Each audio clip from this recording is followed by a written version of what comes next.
আল্লাহ রাব্বুল আলামিন যে উদ্দেশ্যে আমাদেরকে তৈরি করেছেন, যদি এই উদ্দেশ্য আমরা বাস্তবায়ন করি, ততদিন আল্লাহ তাআলা এই ঘড়িটাকে আমি যেমন যত্ন করে রাখি, চশমাটাকে মুছে রাখি, কলমটাকে বুক পকেটে রাখি, ততদিন আল্লাহ আমাদেরকে যত্ন করে রাখবেন, মায়া করে রাখবেন, রহমত দিয়ে রাখবেন, আরামে রাখবেন, আমাদেরকে আল্লাহ তাআলা তার দয়া দিয়ে ভরপুর করে রাখবেন, দুনিয়ায় রাখবেন জান্নাতে, পরকালে।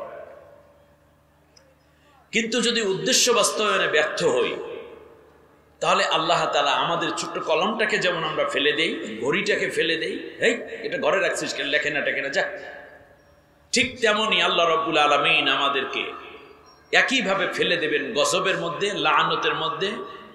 অদরিবাত আলাইহিমুজ যিল্লাতু ওয়াল মাসকানা, দারিদ্রতা, ক্ষুধা, লাঞ্ছনা, অপমান এর মধ্যে ফেলে দিবেন।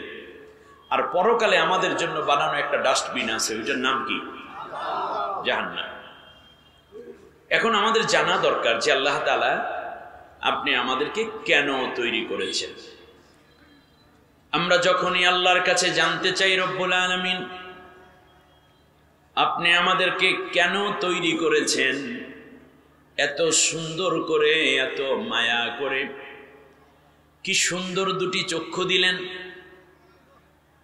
জ্ঞান বোঝার জন্য, অন্যকে অনুধাবন করার জন্য, গবেষণার জন্য আপনি আমাদেরকে নলেজ দিলেন, আকল দিলেন, জ্ঞান দিলেন, ইলম দিলেন, বলার জন্য কি সুন্দর ভাষা আপনি শিক্ষা দিলেন, নিজের অন্তরকে প্রশান্তি দেওয়ার জন্য সুন্দরী স্ত্রী দিলেন, মনোরঞ্জনের জন্য আমার যৌবন দিলেন, কলিজা শীতল করার জন্য সন্তান দিয়ে আমাকে ধন্য করলেন, দুনিয়ায় সম্মান দিলেন, ইজ্জত দিলেন, কোটি কোটি টাকা দামের তাপ আমার জন্য আপনি বরাদ্দ করলেন সূর্যের মাধ্যমে, কি সুন্দর চাঁদের কিরণ দিয়ে স্নিগ্ধতায় আপনি আমাকে মুখরিত করে দিলেন। এমনি করে করে liver, kidney, blood valve, heart, হাড্ডি, গোশত, চামড়া, রক্ত, কি সুন্দর দেখতে আমাকে আপনি আশরাফুল মাখলুকাত বানাইয়া দুনিয়ায় হাজার রকমের খাবার, হাজারো রকমের ফুলের সৌরভ ঘ্রাণ দিলেন, আমার মনে প্রশান্তি দেওয়ার জন্য লক্ষ লক্ষ পাখির ডাক আমার কানে আপনি শোনালেন, আমাকে তৃপ্তি দেওয়ার জন্য কত রঙের সবুজ গাছগাছালি, তার মধ্যে হাজার রঙের ফল ফলাদি দিয়ে ভরপুর করে রাখলেন। এত ভালো আপনি আমাকে বাসেন আল্লাহ, এত মায়া করে আপনি আমাকে বানালেন আল্লাহ, কিন্তু কেন বানালেন আপনি আমাদেরকে একটু জানাইয়া দেন। আল্লাহ রাব্বুল আলামিন বলেন, তোমাকে বানিয়েছি তিনটা উদ্দেশ্য সাধন করার জন্য। এক নম্বর হলো ওয়াইদ ক্বালা রাব্বুকা লিল মালাইকাতি ইন্নী জাইলুন ফিল আরদি খলিফা। এক নম্বর কারণ হলো তোমাকে আমি দুনিয়ায় পাঠাইলাম, দুনিয়ায় গিয়ে একমাত্র কেবলমাত্র শুধুমাত্র তুমি আমারই আইন মানবা, আমার বিধান মানবে, আমার হুকুমাত মানবে, এমনকি অন্য মানুষরাও যেন আমারই হুকুম মানে, আমারই বিধান মানে, আমারই আইন মানে, সেই জন্য তুমি প্রতিনিধিত্ব করবা, তুমি দায়িত্ব পালন করবা, তুমি রিপ্রেজেন্টেটিভ হয়ে যাবা। এই জমিনের বুকে অন্য কারো আইন তুমিও মানবা না, সবাই মিলে যেন আমার আইনটা মানে, সেই রকম দায়িত্ব তুমি পালন করবা। এই দায়িত্ব দিয়ে আমি আল্লাহ তোমাকে দুনিয়ায় বানাইছি। এক নম্বর আমরা আল্লাহর কি করব বলে, খেলাফতের দায়িত্ব পালন করব, এক নম্বর দায়িত্ব। আল্লাহ রাব্বুল আলামিন বলেন, খেলাফতের দায়িত্ব পালন করতে গিয়ে তুমি কশিন কালেও যেন ইনসাফের বাইরে চলে না যাও, আমার আনুগত্যের বাইরে চলে না যাও, আমাকে যেন কোন জায়গায় এড়িয়ে নিজে নিজে আবার ভিন্ন মত কিংবা আইডিওলজি ধারণ না করো। সেজন্য খেলাফতের সাথে সাথে আমি আল্লাহ রব্বুল আলামিন তোমাকে আর একটা উদ্দেশ্যে বানিয়েছি। ওয়ামা খালাকতুল জিন্না ওয়াল ইনসা ইল্লা লিয়াবুদুন। দ্বিতীয় উদ্দেশ্য হচ্ছে কেবলমাত্র শুধুমাত্র একমাত্র আমারই দাসত্ব করবে, আমারই আনুগত্য করবে, অন্য কারো নয়। খেলাফতের কোয়ালিফাই করেছি আমি, সেটা দ্বারা যেন অন্য কিছুকে তুমি এস্টাবলিশ না করো, সেই জন্য সব সময় আমারই গোলাম হয়ে থাকবে, আমারই গোলামিত্ব করবে, আমারই প্রভুত্ব স্বীকার করবে। এই জন্য আমি আল্লাহ তোমাকে তৈরি করেছি। তাহলে দ্বিতীয় উদ্দেশ্য হচ্ছে ইবাদত। বলেন কি দ্বিতীয় উদ্দেশ্য কি? প্রথম উদ্দেশ্য কি? খেলাফত। দ্বিতীয় উদ্দেশ্য কি? ইবাদত। আল্লাহ রাব্বুল আলামিন বললেন একমাত্র আমার ইবাদতের জন্য তৈরি করেছি। এই আল্লাহ রাব্বুল আলামিন আমাদের জন্য নামাজকে ফরজ করে দিলেন। ফরজ, ওয়াজিব কিংবা নফল নামাজ যাই পড়ি না কেন, সূরা ফাতিহা প্রতি রাকাতে পড়তেই হয়। নামাজের মধ্যে আল্লাহ রাব্বুল আলামিনের কথার স্বীকৃতি আল্লাহ আদায় করতেছেন বান্দার কাছ থেকে। ইয়্যাকা না'বুদু ওয়া ইয়্যাকা নাস্তাঈন। এ কথা বলেন না আপনারা? সবাই বলি।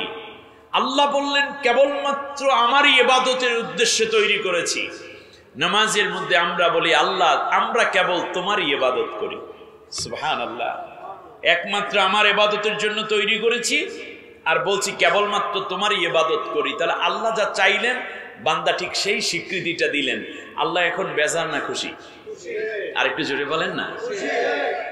আল্লাহ রাব্বুল আলামিনের কাছে যখন কোন বান্দা বলে, দাঁড়িয়ে যখন বলে আল্লাহ একমাত্র তোমারই ইবাদত করি আর তোমার কাছে সাহায্য প্রার্থী হই, বান্দা যখন এত সুন্দর স্বীকৃতি দেয়, মনে হয় আল্লাহ রাব্বুল আলামিন বান্দার মাথার মধ্যে আদর মাখা হাত দিয়ে ডাক দিয়া কয় ফাদখুলি ফি ইবাদি ওয়াদখুলি জান্নাতি।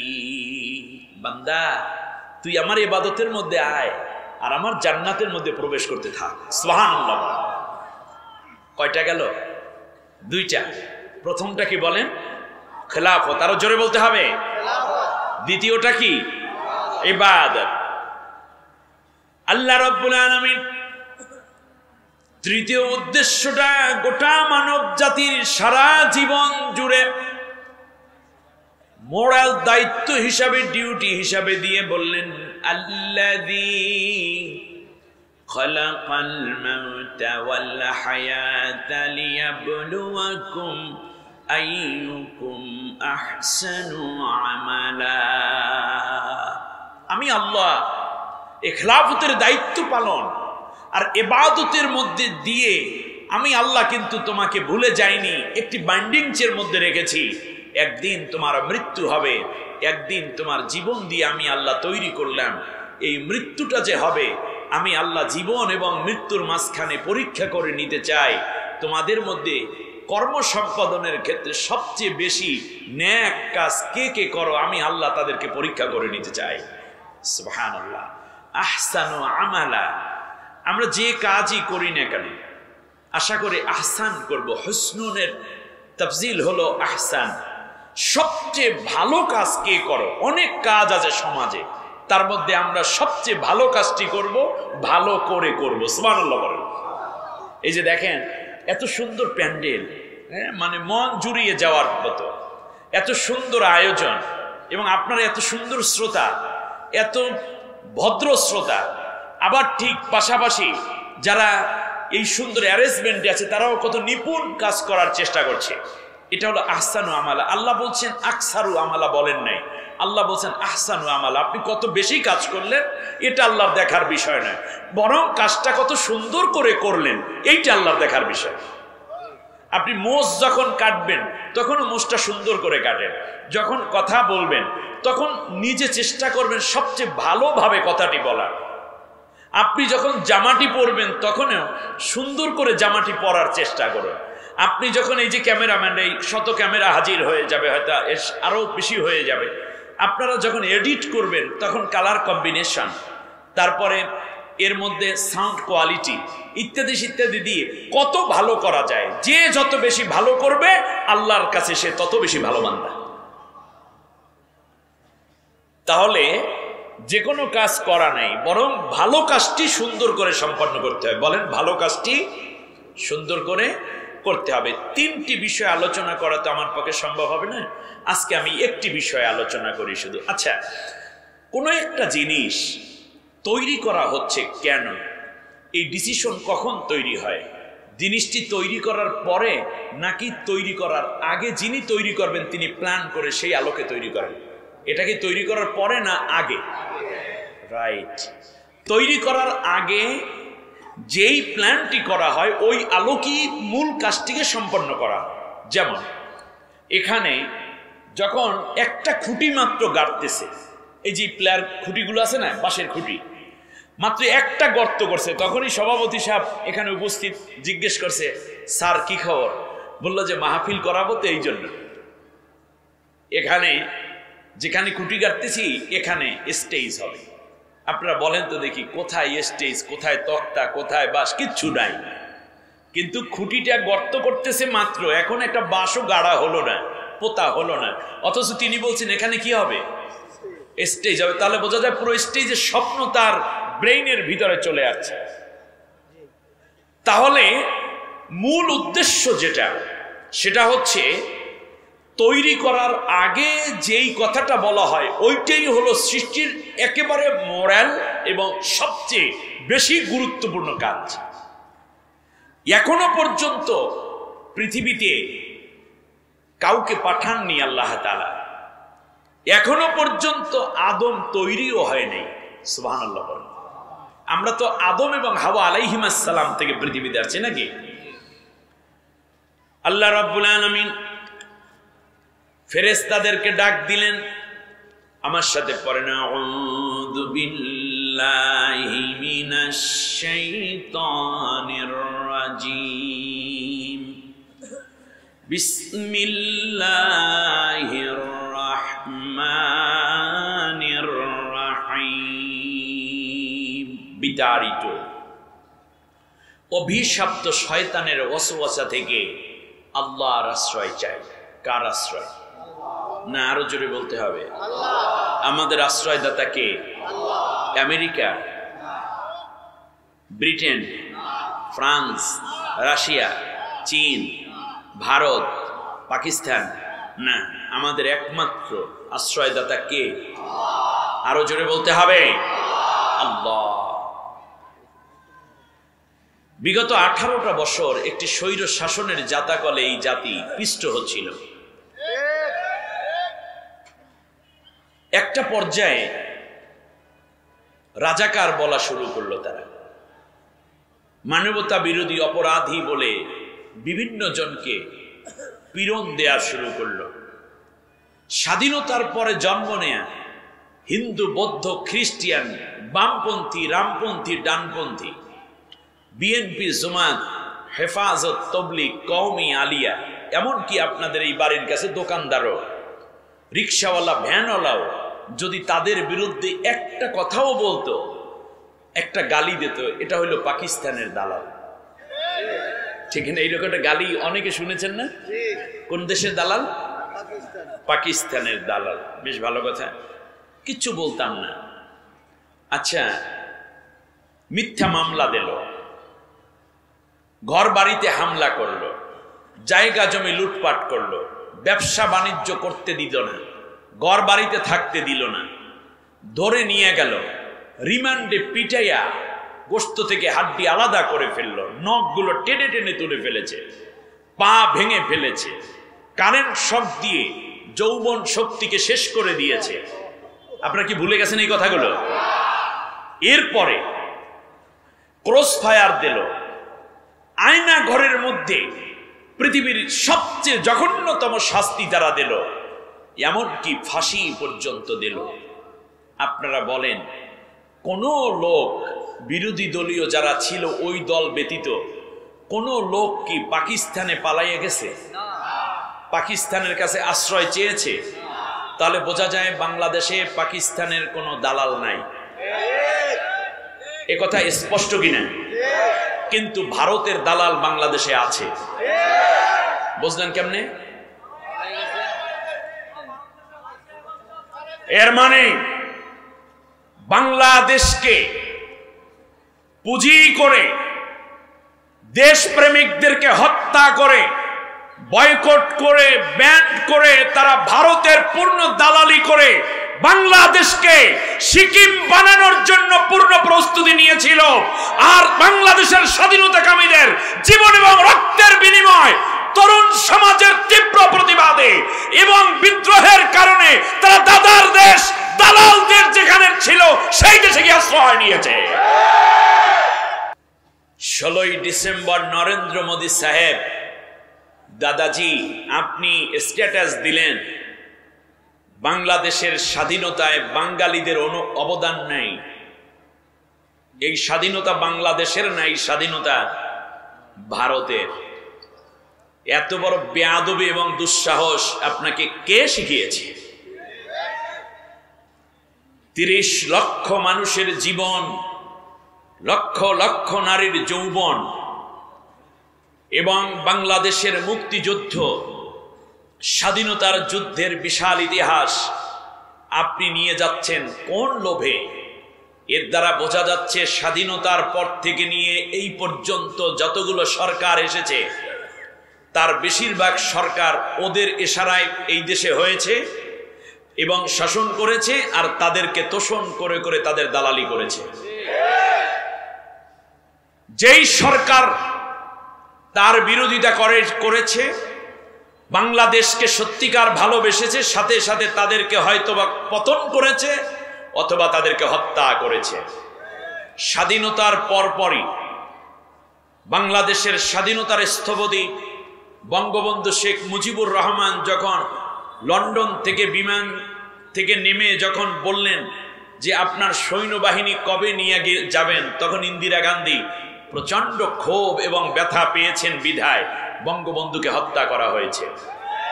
বাংলাদেশের আরেক আপোষহীন দেশপ্রেমিক নেতা বাংলাদেশের মানুষের হৃদয় জয় করে বাংলাদেশকে স্বর্ণ শিখরে, উচ্চ শিখরে নেয়ার জন্য পাগল পাড়ায় এক দেশ নেতা ছিলেন শহীদ প্রেসিডেন্ট জিয়াউর রহমান। তাকেও হত্যা করা হয়েছে, কারণ তিনি ভারতের সাথে আপোষ করেন নাই।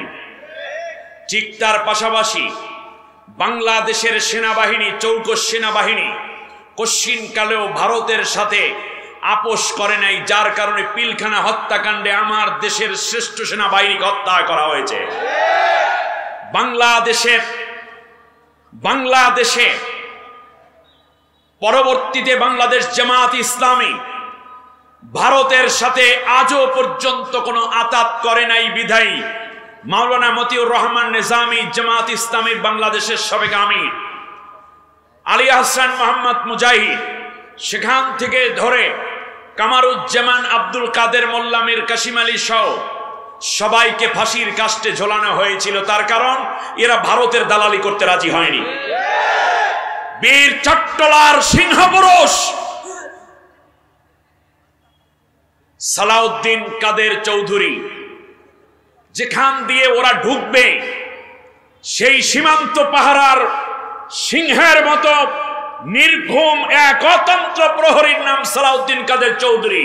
তাকে এই কারণেই ফাঁসি দেওয়া হয়েছে, যেহেতু তিনি আপোষ করেন নাই। সিলেট দিয়ে তারা ঢুকবে, সেখানে আছে ইলিয়াস আলী।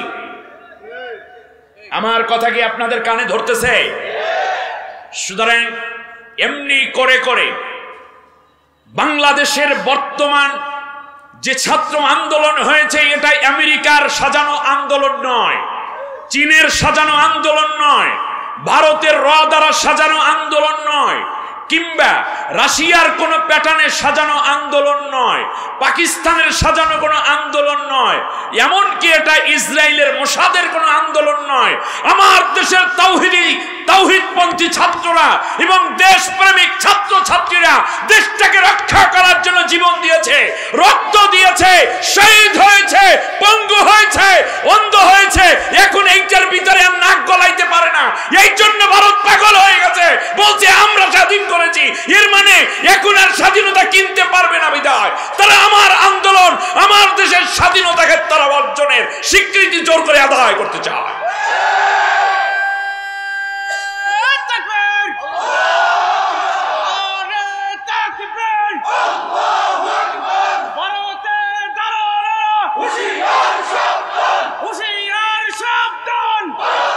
আমি এ প্রসঙ্গে একটি হাদিস বলবো।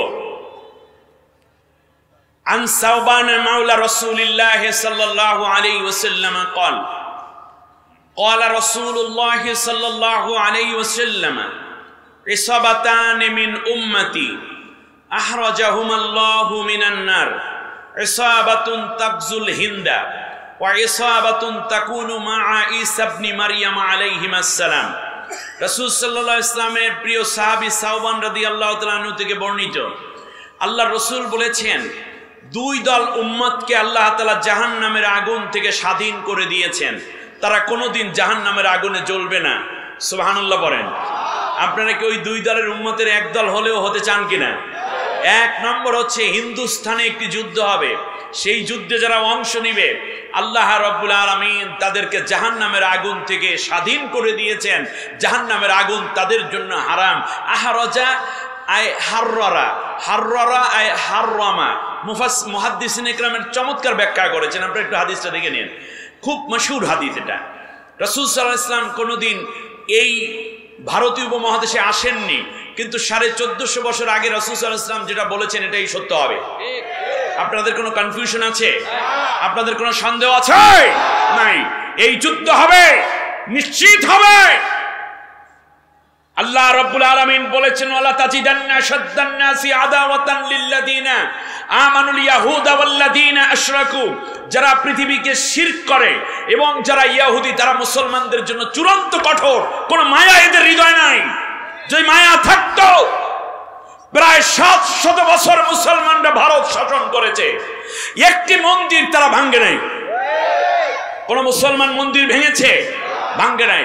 কোন হিন্দু নারীর আঁচল ধরে টান দিয়েছে এরকম একটি ইতিহাসও কেউ কোনোদিন দেখাতে পারবে না। কোন হিন্দুর বাড়িতে আক্রমণ করেছে এরকম কোন কথা কেউ দেখাতে পারবে না। 700 বছর দাদা তোমাদেরকে কোলে পিঠে করে আমাদের মুসলিম শাসকরা লালন পালন করেছে। আর 1947 সাল থেকে নিয়ে মাত্র 2025 পর্যন্ত আসলা, এর মধ্যে 558টা মসজিদ বুলডোজার দিয়ে ভেঙে ফেলেছে। এমনকি গুজরাটের কসাই এই নরেন্দ্র মোদী, একজন ফ্যানিটিক্যাল হিন্দু বাই কাস্ট, এই লোকটি চূড়ান্ত একটি গোড়া হিন্দু প্রকৃতির লোক।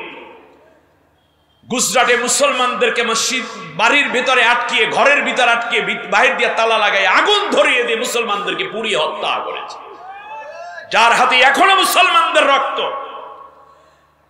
প্রায় 1557 বছরের পুরানো মসজিদ, বাবরি মসজিদ, অযোধ্যায় সেই ঐতিহ্যবাহী মসজিদটাকে ভেঙে গুড়িয়ে দিয়ে সেখানে তাদের রাম মন্দির বানিয়েছে। এখন শুনি আবার আজমিরকে ভেঙে খাজা মাইনুদ্দিন চিশতি রহমাতুল্লাহর মাজারটাকে ভেঙে সেখানেও নাকি ওদের কোন দেবতা এসে বসছিল। সীমা আছে। আর বাংলাদেশকে অস্থিতিশীল করার জন্য তারা তৈরি করে দিয়েছে ইস্কন। আমি অনেকগুলো প্রেক্ষাপটে একসাথে আনতে পারবো না, আমার আলোচনা যেহেতু শেষ করতে হচ্ছে। সম্মানিত ভাইরা, এই যুদ্ধের কথা শুনে আবু হুরায়রা রাদিয়াল্লাহু তাআলা আনহু দাঁড়িয়ে গেলেন। তিনি বললেন, রাসূল আমাকে দোয়া করেন আল্লাহ যেন হিন্দুস্তানের যুদ্ধ পর্যন্ত বাঁচিয়ে রাখে।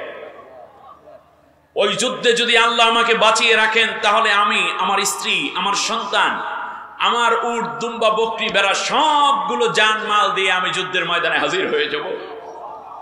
যদি এই যুদ্ধে শহীদ হয়ে যাই তাহলে আমি বিনা হিসাবে জান্নাতে চলে গেলাম। জান্নাতই তো মুমিন জীবনের শ্রেষ্ঠ যাওয়া। এর চেয়ে বড় সুযোগ কি আছে? কোনো হিসাব নাই, আমি জান্নাতি। আর যদি বেঁচে থাকি, গাজী হই, তাহলে যতদিন দুনিয়ায় বেঁচে থাকবো ততদিন পর্যন্ত জান্নাতি মানুষ হিসাবে দুনিয়ায় হাঁটাচলা করব, চলবো। মরার সাথে সাথে জান্নাত। তার কারণ নবী বলেছেন এই যুদ্ধে যারা আসবে তারা সবাই জান্নাতি।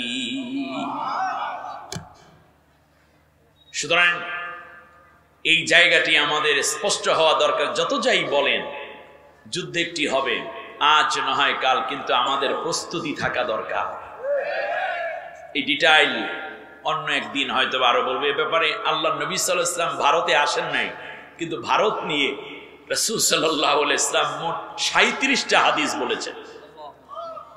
কিতাবুল ফিতান নাসাই শরীফে পাবেন, মুসলিম শরীফেও কিছু হাদিস আছে। 3টা হাদিস মানে সহিহ মুসলিমের মধ্যেও আছে। আমরা পরবর্তীতে কোনো একদিন ইনশাআল্লাহ নিয়ে আরো ডিটেইল বলা যাবে। এটা একটা টপিক হয়ে যেতে পারে। আল্লাহ সুবহানাহু ওয়া তাআলা আমাদেরকে যদি গাজওয়ায়ে হিন্দ আমার তাকদীরে আসে, আমি আমার সন্তানকে নিয়ে জিহাদের ময়দানে হাজির হব। আপনারা কি আসবেন না? আসবেন না? না এই কয়েকজনে বলে, বাকিরা বলে না। ব্যাপার কি? আসবেন না? গাজওয়ায়ে হিন্দ যখন শুরু হবে, সেই গাজওয়ায়ে হিন্দের ময়দানে যারা যেতে চান, বীর পুরুষ মুসলিম, তারা দুইটা হাত উঁচু করে আল্লাহকে দেখাও।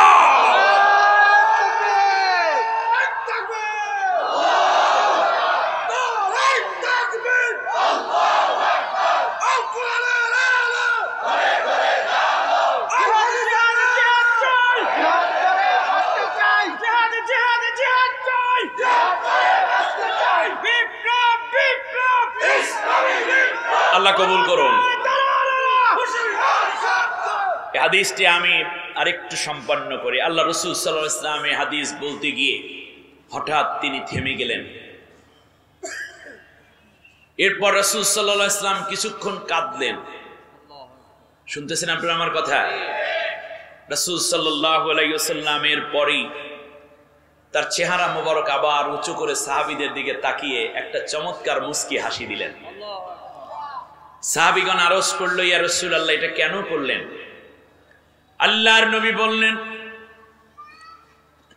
এই যুদ্ধ খুব তাড়াতাড়ি শেষ হবে না, একটা দীর্ঘ সময় যাবে। এই জন্য আমি মাঝখানে হাদিস বর্ণনা থামিয়ে দিয়ে একটু সময় নিলাম, যাতে তোমরা বুঝতে পারো 1 মাস 2 মাস 1-2 বছরেই এই যুদ্ধ চূড়ান্ত কোন রূপ নিবে না। যেহেতু দীর্ঘমেয়াদী যুদ্ধ, এজন্য একটু থামলাম। ইয়া রাসূলুল্লাহ, ইয়া হাবিবাল্লাহ, হাদিস বর্ণনার মাঝখানে আপনি কোনোদিন এত বেশি কাঁদতে দেখি নাই। আপনি এত বেশি কাঁদলেন, কারণটা কি? বিশ্বনবী সাল্লাল্লাহু আলাইহি ওয়াসাল্লাম বললেন, তোমরা সাধারণ মানুষ, আমি নবী। আল্লাহ রাব্বুল আলামিন আমাকে যা দেখান তোমাদেরকে তা দেখান না। আল্লাহ দেখিয়েছেন এই যুদ্ধে আমার হাজার হাজার উম্মত জীবন দিয়ে শহীদ হওয়ার মর্যাদা লাভ করেছে। এত বেশি ভয়াবহ হবে যুদ্ধ, মানুষের রক্তের উপর দিয়ে মানুষের লাশ গড়িয়ে যাবে, ভেসে যাবে, রক্তের ঢেউ উঠবে, সেই ঢেউয়ে ঢেউয়ে মানুষ এক জায়গা থেকে আর এক জায়গায় নিয়ে যাবে। এত বেশি লাশ, এত বেশি রক্ত যাবে। আল্লাহর নবীর সাহাবীগণ বলল, ইয়া রাসূলুল্লাহ, তাহলে হাসলেন কেন? আল্লাহর নবী বললেন, যুদ্ধ যতই দীর্ঘমেয়াদী হোক, যুদ্ধ যতই রক্তক্ষয়ী হোক, সাংঘর্ষিক হোক না কেন, আল্লাহ রাব্বুল আলামিন আমাকে চূড়ান্ত ফলাফল দেখিয়ে দিয়েছেন। শেষ পর্যায়ে, বেলা শেষে, চূড়ান্ত পর্যায়ে আল্লাহ রাব্বুল আলামিন আমার উম্মতকে বিজয় দিয়েছে। সুবহানাল্লাহ। আসবে আবার ওমর তারিক, আসবে আবার মুসা খালিদ, কাটিবে শঙ্কা এই কালো রাত, জাগরণ জনতার ভাঙবেই নিদ। আসবে আবার ওমর তারিক, আসবে আবার মুসা খালিদ। ঠিক না? আফগান কাশ্মীর সবে হুঁশিয়ার, জাগতে হবে শোধ নিতে আবার, সোনালী দিনের তুমি হও মুজাহিদ, আসবে আবার ওমর তারিক, আসবে আবার মুসা খালিদ। আল্লাহর নবী বললেন এই সময় আমার উম্মত 3 দলে ভাগ হবে। কয় দল? এক দল জান্নাতি হবে আর 2টা দল জাহান্নামে যাবে। আপনারা জান্নাতি উম্মত হবেন না জাহান্নামী উম্মত হবেন? আরো জোরে বলতে হবে। আল্লাহ নবী বলেন একদল উম্মত হবে জিহাদ ফিস সাবিলিল্লাহর জন্য গাজওয়ায়ে হিন্দে পূর্ণভাবে আত্মসমর্পণ আত্মনিয়োগ করবে। আর একটা দল হবে শুধুমাত্র বলবে দেখি কি হয়, দেখি কি হয়। আমার দেশের বহু পীর হয়তো তখনও বলবে গাজওয়ায়ে হিন্দের সময় দেখি কি হয়, দেখি কি হয়।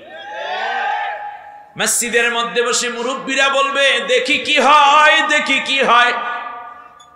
আর একদল মুজাহিদ বলবে এখানে বসে দেখি কি হয় না, আমরা দেখিয়ে দেব কি করা যায়। সুবহানাল্লাহ বলেন। আল্লাহর নবী বললেন দেখি কি হয়, দেখি কি হয় এর গ্রুপ, এরা জাহান্নামী। কোন নামী? কথা কয় না, জাহান্নামী। আর একটা গ্রুপ হবে, যেই গ্রুপটা কেমন হবে নবীজি বলেছেন লা তাকুমুস সাআতু হাত্তা তালহাকা কাবাইলা মিন উম্মতি বিল মুশরিকিন ওয়া হাত্তা ইয়াবুদুনাল আসনাম। আল্লাহর নবী বলেন আমার উম্মতের আরেকটা গ্রুপ হবে এরকম, যারা ওই মুশরিকদের সাথে, যারা মূর্তি পূজারীদের সাথে, দেবদেবী পূজারীদের সাথে একেবারে গলায় গলায় খাতিল পাতাইয়া ফেলবে। এমনকি এই মুজাহিদদেরকে ধরে ধরে নিজেরা হত্যা করে বলবে দাদা আপনার দরকার নাই, আমার একটু পাওয়ার দেন, দেখবেন আমি মাইরে সাফ কইরা দেব। শুধু তাই নয় দাদা, এই 10 জনকে ধরেছি, এই 20 জনকে ধরেছি, যারা আপনাদের বিরুদ্ধে লড়াই করতে চায় তাদেরকে আমরা চিনি, এদেরকে ধরিয়ে দিবে ওই মুশরিকদের হাতে। আল্লাহর নবী বলেন এমন কি শেষ পর্যন্ত এই অবস্থায় পৌঁছে যাবে তারা মূর্তি পূজা পর্যন্ত করবে, অথচ তারা হবে আমার উম্মত। আল্লাহু আকবার। নবীর উম্মত হইয়াও মূর্তি পূজা করবে এবং মুশরিকদের সাথে বন্ধুত্ব পাতাবে, এমন একটি সম্প্রদায় আমার দেশেও আছে না নাই? মামু বাড়ি গিয়ে পালাইছে। আল্লাহ রাব্বুল আলামিন বলেন শোনো, আমি যখন বললাম আমি দুনিয়ায় খলিফা পাঠাবো, ফেরেশতারা বলল আল্লাহ খলিফার কি দরকার আছে? নাহনু নুসাব্বিহু বিহামদিকা ওয়া নুকদ্দিসু লাক ক্বালা ইন্নী আ'লামু মা লা তা'লামুন। ফেরেশতারা 2টা বিষয় আল্লাহকে অবহিত করলো। আল্লাহ তুমি বললা দুনিয়ার বুকে ফেরে খলিফা পাঠাবা, কি পাঠাবে? অলি পাঠাইবে, কথা বলে না। বক্তা পাঠাইবে, ডাক্তার পাঠাবে, ইঞ্জিনিয়ার পাঠাবে না। এগুলো এক একটা একাডেমিক কোয়ালিটি বা ব্যক্তিগত এক একটা ব্যক্তির যোগ্যতা অভিজ্ঞতা, যেটা আল্লাহ দান করেছেন। আইয়ুকুম আহসানু আমালা, এটা হলো একেবারে শেষ কাজ। প্রিন্সিপাল হবে, বক্তা হবে, খতিব হবে, ইমাম হবে, মুহাদ্দিস মুফাসসির হবে, বিজ্ঞানী হবে, গবেষক হবে, কেউ মোবাইল আবিষ্কার করবে, কেউ ইন্টারনেট আবিষ্কার করবে, কেউ ডাক্তার হবে, ইঞ্জিনিয়ার হবে, কেউ সার্জারি করবে, ক্যামেরা আবিষ্কার করবে। এগুলো হচ্ছে ব্যক্তির আইয়ুকুম আহসানু আমালার ইশারা। কিন্তু সকলে মিলে একটি মোরাল ডিউটি দিয়ে সবাইকে, ডাক্তার হও, ইঞ্জিনিয়ার হও, মুফতি হও, মুহাদ্দিস হও, ইমাম হও, খতিব হও, সকলের জন্য কি মোরাল দায়িত্ব আছে। সেইটা হলো তোমরা সবাই আল্লাহর খলিফা। আমাদের মূল পরিচয় কি? পীর না খলিফা? বক্তা না খলিফা? খতিব না খলিফা? দোকানদার না খলিফা? রিক্সাওয়ালা না খলিফা? ইঞ্জিনিয়ার না খলিফা? প্রধানমন্ত্রী না খলিফা? তাহলে আমাদের সবাই একত্রিত একটি পরিচয় আছে, তার নাম কি? আমরা সবাই এই খলিফার দায়িত্ব পালন করতে গিয়ে ফেরেশতা বলল আল্লাহ তাআলা খলিফা আবার কেন বানাবার? নাহনু নুসাব, তারা দুনিয়ার বুকে আল্লাহ তাআলা আতাজআলু ফিহা মা ইউফসিদু ফিহা ওয়া ইয়াসফিকুদ দিমা, দুনিয়ার বুকে তারা মারামারি করবে, রক্তপাত করবে, সন্ত্রাস করবে, খুনাখুনি করবে, এই তুমি যাদেরকে পাঠাবে। আর আমরাই তো তোমার ইবাদত করছি, তোমার তাসবিহ করছি, তোমার জিকির করছি, তোমার তাহলিল করছি। আল্লাহ রাব্বুল আলামিন বলেন ইন্নী আ'লামু মা লা তা'লামুন, আমি যা জানি তোমরা তা জানো না। অর্থাৎ খলিফা সম্বন্ধে ন্যূনতম কনসেপ্ট তোমাদের ক্লিয়ার নাই, অতএব তোমাদের জবাব আমি কবুল করি নাই। বাদ। তাহলে এই যে খলিফা মানে হচ্ছে আমরা, আদম আলাইহিস সালাম থেকে নিয়ে আজও পর্যন্ত সব মানুষ আল্লাহর খলিফা। আমাদের ডেজিগনেশন কি? আমাদের উপাধি কি? কে দিয়েছেন? আমরা কি কালমার্সের খলিফা, লেনিনের খলিফা, মাওসুদিনের খলিফা, ফ্রয়েড হেগেলের খলিফা? আমরা কি ধর্ম নিরপেক্ষ মতবাদের খলিফা? আমরা কি সমাজতন্ত্রের খলিফা?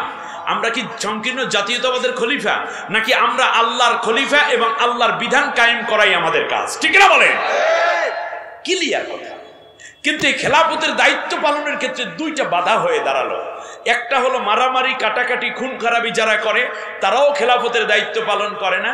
আর খেলাফতের দায়িত্ব পালন বাদ দিয়ে যারা তাসবিহ তাহলিল করছেন, কারণ ফেরেশতারাই বলছে আমরাই তো তাসবিহ তাহলিল করি। আল্লাহ রাব্বুল আলামিন বললেন তসবিহ তাহলিল করার জন্য আমি খলিফা বানাই নেই, আবার মারামারি কাটাকাটি করার জন্য আমি খলিফা বানাই নেই। খলিফার কাজ হবে কেবলমাত্র আমারই বিধি বিধান অনুযায়ী দুনিয়া পরিচালিত করবে, এই যোগ্যতা দিয়ে আমি তাদেরকে তৈরি করব এবং তারা জমিনের বুকে আমার কোরআনের রাজ কায়েম করবে। এটাই কেবলমাত্র তাদের মোরাল দায়িত্ব। এই ক্ষেত্রে বাধা হয়েছে দুইটা, একটা কি মারামারি, আর একটা কি তসবিহ তাহলিল। একটা উদাহরণ দিয়ে শেষ করে দেই, বাকি কথা একদিন বলা যাবে ইনশাআল্লাহ। খেয়াল করেন, ছেলের নাম, বাবার এক ছেলের নাম সোহাগ, আর এক ছেলের নাম বকর, বা ধরেন জসিম। জসিম, ছোট ছেলের নাম জসিম, বড় ছেলের নাম সোহাগ। সকালবেলা এই 2000 টাকা দেশে 1000 টাকার করে দুইটা নোট দুই ছেলের হাতে দিয়ে বাবা বলল, যাও এই যে চান্দোলা বাজারে যাবে, বাজারে গিয়ে আমার জন্য তুমি ইলিশ মাছ আর কদু নিয়ে আসবা, দুপুরের আগে চলে আসবা। আর ছোট ছেলেকে জসিমকে বলল, তুমি আমার জন্য একটা নতুন গামছা আর একটা নতুন লুঙ্গি কিনা নিয়ে আসবা, শীতের দিন নতুন কাপড় না পরলে শীত বেশি লাগে গায়ে। তো দুই ছেলে বাজারে যাই, এক ছেলে প্রথম মুস্তান টাইপের, এ গিয়া দেখতেছে নতুন ইলিশ মাছ উঠছে, নতুন কদু লইয়া মাত্রই সকালবেলা কাটটি এক চাচাই লইয়া বসছে। চাচা কদুর দাম কত? বাবা 100 টাকা দিলেই হবে। এই ইলিশ মাছের দাম কত? 800 টাকা, এর নিচে হবে না স্যার। মাছ আর কদু নিয়ে টাকা পয়সা না দিয়েই রওনা করছে। জিজ্ঞেস করলো, স্যার সোহাগ মেয়া কি করেন? আরে আমার দাদার বাজার, বেড়া দল ক্ষমতায়, কথাবার্তা কবে? তোর দলের বেইল আছে বেড়া, জেলেরা ধইরা মোটামুটি জুড়ি দিয়া মায়ের শুরু করছে, মাথা ফাটাই ফেলাইছে, কান ফাটাই ফেলাইছে, হাত পা ভাঙ্গে ফেলাইছে। ও কতক্ষণ কিলাকিলি করে হাসপাতালে, শেষ পর্যন্ত ব্যান্ডেজ করে রাত 12টার সময় গেছে বাবার কাছে। নক করছে, কে? আমি বাবা সোহাগ। দরজা খুইলে কয়, বাবা তোর এই অবস্থা কে? এত রাত্রে আসলি কেন? আমার ইলিশ মাছ কই, আমার কদু কই? কয় আব্বা মোস্তানি করতে গেছিলাম, রক্তপাত কইরা ফেলাইছি। বাবাই কি রক্তপাত করতে পাঠাইছিল? বাবাই পাঠাইছে কেন? টাকা পয়সা দিয়ে পাঠাইছে নাকি ভিক্ষা করতে পাঠাইছে? মুস্তানি করতে পাঠাইছে না মাছ কিনতে পাঠাইছে? তা আল্লাহ তাআলা দুনিয়ায় আমাদেরকে পাঠাইয়া নবী দিলেন, কোরআন দিলেন, জ্ঞান দিলেন, জমিন দিলেন, বললে এই জমিনে আমার আইন চালাবি, অন্যটা চালাবি না। সেই দায়িত্ব দিয়ে আপনাকে তৈরি করে পৃথিবীতে আল্লাহ পাঠাইছেন। এইটা বাদ দিয়ে আপনি মুস্তানি করতেছেন, আপনি জাহান্নামে যাবেন। ওই যে উদ্দেশ্য বাস্তবায়ন না করলে যেমন ডাস্টবিনে পড়ে। দ্বিতীয় নাম কইলাম কি জসিম। জসিম আবার আল্লাহওয়ালা মানুষ। সে যাইয়া দেখতেছে যেতে যেতেই মোটামুটি জুহু রক্ত হয়ে গেছে, শীতের দিন দেশে আজান, ঢুকছে মসজিদে, ওযু ইস্তেঞ্জা টাইরা টাইরা নামাজ শেষে এক লোক বলতেছে, বাবারা আমার একমাত্র কন্যার বিয়ে, সবাই বসবেন, বিয়েটা পড়াইয়া যাইবেন। তো চিন্তা করলো বহুত ফায়দার কাজ, বসে সুন্দর করে বিয়ে শাদী পড়াইয়া টড়াই অনুষ্ঠান কইরা টইরা মিষ্টি টিষ্টি খাইতে খাইতে আসরক্ত হয়ে গেছে। আজান দেশে মুয়াজ্জিনকে চিন্তা করলে এখন না যাইয়া নামাজটা পড়েই যায়। নামাজ পড়ার পরে এক লোক দাঁড়াইয়ে বলে, বাকি নামাজ বাদ, মহল্লায় গাছ যাবে আর এখানে কেতাবের তালিম হবে, সবাই বসেন, বহুত ফায়দা হবে। পাগলায় ফায়দার আশায় বসে গেছে। মাগরিবের আজান দেশে, আজানের পর এক লোক কয় বাকি নামাজ বাদ, হালকায় জিকির এবং সাপ্তাহিক তালিমি জলসা, সবাই বসবেন, বহুত ফায়দা হবে। পাগলাই এখানে তালিমি জলসায় বসে গেছে এশা নামাজ পর্যন্ত। এশা নামাজের পরে এক লোক বলতেছে যে আমার বাবার মৃত্যুবার্ষিকী, আজকে একটু মিলাদ না পড়লে কেউ যাইবেন না। চিন্তা করে এইরকম বাপ মাকে আর কয়দিন থাকে বেড়ায়, কষ্টে পারছে, মিলাদ পড়ে দোয়া টোয়া পড়ে টড়িয়া। মুয়াজ্জিন সাহেব খেয়াল করছে জহুরে ঢুকছে এশা পর্যন্ত, এত পরহেজগার মানুষ মসজিদ পাওয়াই যায় না। ইমাম সাহেবের কাছে বলছে, ইমাম সাহেব কয় আজকে রাতে তারে নিয়ে আমি ভাত খাবো। উনি চিন্তা করলো যেহেতু ইমাম সাহেব আমার নিয়ে খাইতে চায়, রাত্রে দুটো ভাত একত্রে খাই। খাইতে টাইতে রাত বেজে গেছে 12টা 11টা। নিচে নাইমে ততক্ষণে দোকানপাট সব বন্ধ। দেখে যে যারা গার্ড আছে, উদাহরণের জন্য বলি, তারা ওই আগুন জ্বালাইয়া আগুন পোহাইতেছে। এরকম করে না যারা রাত্রে পাহারা দেয়? জিজ্ঞেস করে চাচা লঙ্গির দোকান কই? চট বেটা লঙ্গি আছে, চললে গেছে শীতের মধ্যে মানুষ চলে গেছে সেই 7টা 8টার সময়। বাহিরের দোকান ভিতর দোকান সব বন্ধ, মুদি দোকান এখন আর লঙ্গি। চাচা গামছা? গামছা লঙ্গি সব দোকান বন্ধ। উনিও 12টার সময় যাইয়া হাজির, নক করছে, আসসালামু আলাইকুম। কে? আব্বা আমি আপনার সোহাগ জসিম। দরজা খুইলা বলে বাবা আমার লঙ্গি কই, আমার গামছা কই? আব্বু তুমি আসতে তো দেরি করছো কেন? কয় আব্বা এই কাজ করছি, বিয়া পড়াইছি, কেতাবের তালিম দিছি, জিকির করছি, মরা মানুষের হত্যা খাইছি। ঠিক না আব্বা? ইমাম সাহেবের সাথে ভাত খেয়েছি, বহুত ফায়দা হয়েছে। এখন বাবা এই ছেলের উপরে খুশি নেবে যায়। আচ্ছা বাজারে পাঠাইছিল কে? বাবা। এমন তোর বাজারে যাওয়ারই কথা না, পাঠাইলো বাবায়। আর বাবার উদ্দেশ্য ছিল কি? গামছার লুঙ্গি। কিন্তু ও করছে কি? বাজারে যাইয়া তসবিহ তাহলিল জিকির আজগার কেতাবের তালিম ইত্যাদি ইত্যাদি অনেক কিছু করছে। কিন্তু বাবা তাতে খুশি না বেজার? হ্যাঁ বাবা খুশি হইতো। বাবা অবশ্যই খুশি হতেন যদি প্রথমে লুঙ্গি আর গামছা ঠিক মতো কিনে তারপরে যদি লাগলে পরের দিন ফজরেও যাইতো, তবুও বাবা কনসিডার করতো যেহেতু লুঙ্গি গামছা যেহেতু আসছে। কিন্তু লুঙ্গি গামছা বাদ দিয়া তুমি ইমাম সাহেবের সাথে খাও, মানুষের বিয়া খাও, বৈশা বৈশা সুবহানাল্লাহ শোনো, কেতাবের তালিম দাও, এই বাবা তোমার উপরে বেজার। আপনাকে তো আল্লাহ জিকির করার জন্য দুনিয়ায় পাঠায় নাই। আপনার মোরাল ডিউটি কি সেইটা আগে বোঝেন। আপনাকে পাঠানোর উদ্দেশ্য হচ্ছে এই জমিন আপনি খেলাফতের দায়িত্ব পালন করবেন। আমি এখানে আসার পরে আমার ভাইরা আমাকে নারায়ে তাকবীর স্লোগান দিয়েছে, আমারে খাওয়াইছে। আরে অনেকদিন পর একটা ভালো ভর্তা খাইছি ভাই, একেবারে তরতাজা খাসির গোশত, মুরগির রোস্ট, কত কিছু খাওয়াইলো। খাওয়ার পর আমি যদি বলি যে ভাই আপনারা অনেক কিছু খাওয়াইছেন, আল্লাহ আপনাকে বাপ মারে জান্নাতবাসী করে, আপনাকে 300 বছর হায়াত দেন, আপনাকে আমল আল্লাহ কবুল করে নেন, কিন্তু ওয়াজ করতে পারবো না, ওরা আমার উপর খুশি নেবে যায়। আর কিছু খাওয়াই নাই, ওয়াজটা ঠিক মতো হয়েছে, বেজান না খুশি? এই তো বুঝতে পারছেন মূল ডিউটিটা কি, সেইটা আগে বোঝেন। মোরাল ডিউটিটা কি? মোরাল ডিউটি ছিল তুমি আমার খলিফা হবে। এখন বাবার সিদ্ধান্ত হচ্ছে যে তুমি ডিউটি পালন করো নাই। এই জসিম কই? জি আব্বা। তুমি ঘর থেকে বের হয়ে যাও, তুমি এই ঘরে থাকতে পারবে না। এবং আমার হুকুম অমান্য করার কারণে তোমার তো মারামারি করতে, মুস্তানি করতে পারে নাই, এই জন্য তোমার পাছার মধ্যে বাড়ি মারবো 50টা। বাবা লাঠি আই না, পিঠ আর পাছা মিলাইয়া 50টা মাইরা দিছে, ঘর থেকে আউট করে দিছে, কারণ বাবার হুকুম সে পালন করে নাই। আপনারা মনে করছেন এ হলো সোহাগ মেয়ারে পিটাইছে কারণ ওই মারামারি করছে, জসিম মেয়ারে কি চুমা দেব? বাবা যদি ন্যায় বিচারক হয় তাহলে হুকুম পালনের ক্ষেত্রে দুইজনই সমান অপরাধে অপরাধী। কেউ অপরাধ করেছে মুস্তানি করে, আর কেউ অপরাধ করেছে আল্লাহ তাআলার হুকুম অমান্য করে, জিকির আজগার তাসবিহ তাহলিলকে প্রাধান্য দিয়ে।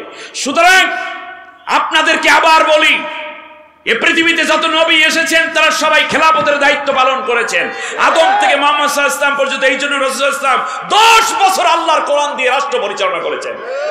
নবীর পরে আবু বকর কি করেছেন? রাষ্ট্র চালাইছে। ওমর কি করেছেন?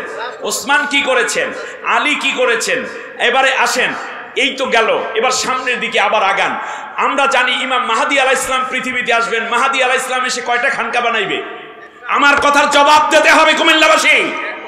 কয়টা খানকা বানাইবেন? কয়টা এরকম তাফসীর মাহফিল সাজাবেন? কয়টা মাদ্রাসা বানাবেন? কয়টা মসজিদ বানাবেন? কারণ এইগুলো হলো আহসানু আমালা, এটা একেবারে শেষ কাজ।